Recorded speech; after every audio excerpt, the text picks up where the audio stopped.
Part 33, Who the Fuck Did I Marry? June 17th, 2021. So, you guys have been on this ride. You now know exactly what information I did have. The morning of June 17th, which was his birthday, he was in the bed as usual. Powerade bottles all over the place because I wasn't in the mood to clean. And so I went in his room. He was awake. He was watching YouTube on his cell phone. He watched a lot of YouTube, watching these two guys that always were fixing Jeeps on YouTube. And if I saw them, I would know exactly who they are, but I can't remember their name. It's a popular show on YouTube. Anyway, so I go in there and I just calmly sit on the edge of the bed and I was like, "Can we talk?" And he was like, "Yeah, what's up?" I said to him, I said, "Legion," obviously I called him his name, "Legion." I said, "I'm going to ask you something. I just want you to be honest with me."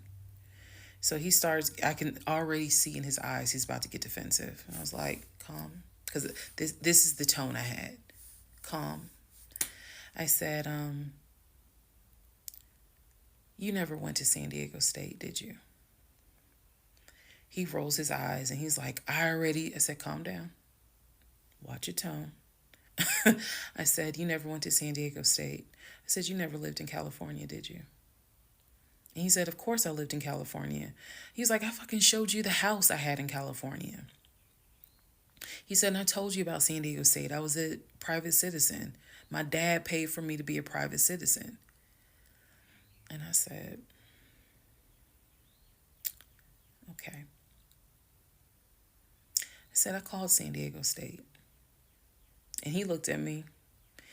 His eyes were like empty. Like he wasn't shocked. He wasn't like, "Oh my God." He was just more like, "Okay." I said, "They have no record of you." I said, "They have no record because you never went. You never been to California." So at this point, I'm very calm and I'm just stating, I said, "You never been to California." I said, "I bet you've only lived in Georgia, Pennsylvania, and Rhode Island." At this point, now there's a little emotion behind the eyes. And I said, "I don't think that this is going to work." And he said, "What, the marriage?"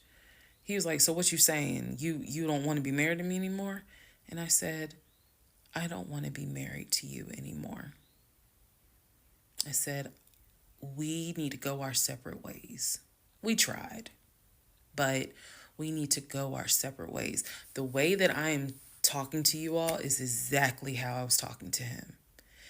And so he was like, "That's not what marriage is. Marriage is, you have to fight for what you want." I said, "I don't want this. And I don't want to fight for it." I said, "I don't want you and I don't want this." And so he was like, "I'm not giving up on the two of us." I said, "You don't have a choice." I said, "I think that you should call your brother or your sister now.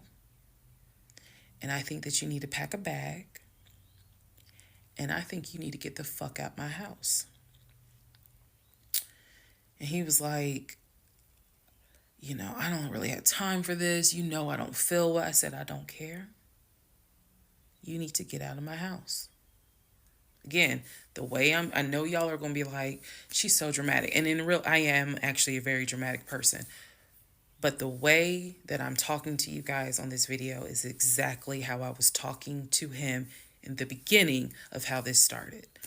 So I said, "You need to call your brother, or call your sister because she's in Douglasville, and you need to go stay there. You need to get out this house today." Basically, what happened was, at first, he refused. He wasn't moving fast enough for me. And so he called his aunt. And his aunt was on speakerphone. Let me preface that. She was on speakerphone. And so she was like, "What's going on?" And he was like, My wife don't want me no more.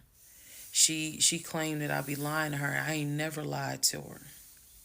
When I heard this,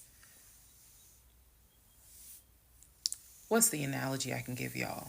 When I heard him say to his aunt, I ain't never lied to her before, something in me snapped. The best analogy I can give you, do y'all remember that movie Carrie? When she was at the prom and everyone was laughing at her. The blood had fallen down on her, and there was a moment where her eyes just went wild, and you knew something was about to happen.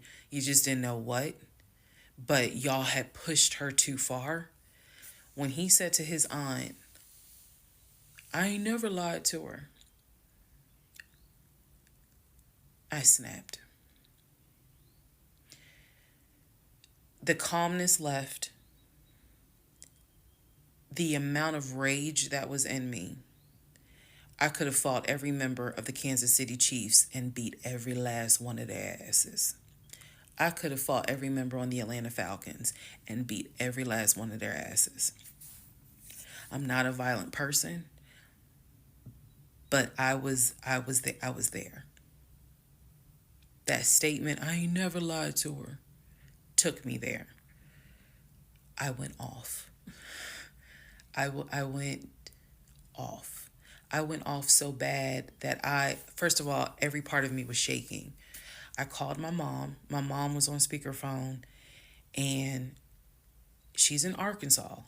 My mom's a praying woman. I was cussing like a sailor. My mom finally said, put him on the phone. So I gave him the phone, and I'm standing there, and I'm looking around the room.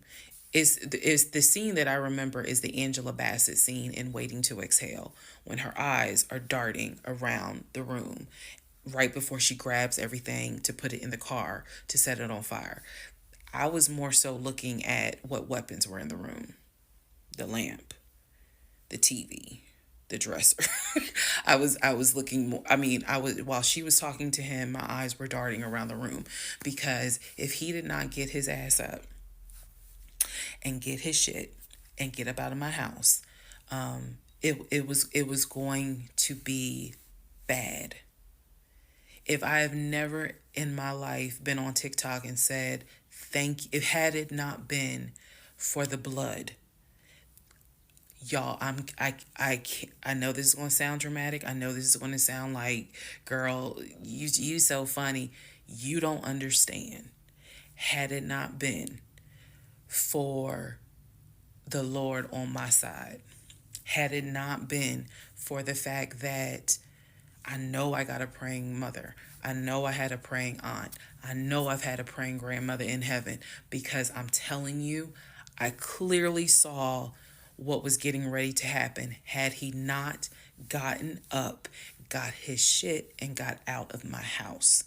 So I'm trying to calmly say this because I'm trying to calmly tell this story because the rage had taken over me. The pure, unadulterated rage that I felt when he said to his aunt, I ain't never lied to her, after I had discovered only 2% of the lies at that point.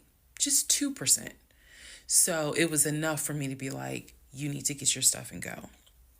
So my mother gets on the phone and she says to him, Legion, she called him by name. She said, I am not there to control my daughter. She said, in the name of Jesus, get your stuff and get out that house, because I think she might kill you. Get out of the house. She's on my phone. His aunt is on his phone. His aunt said, nephew, come home. Home for her was Philly. She said, I'll send you money. Come home. Leave that house right now, she said, because I think that woman is about to kill you. Let's go. Let's just go to part 34. Let's all just take a deep breath.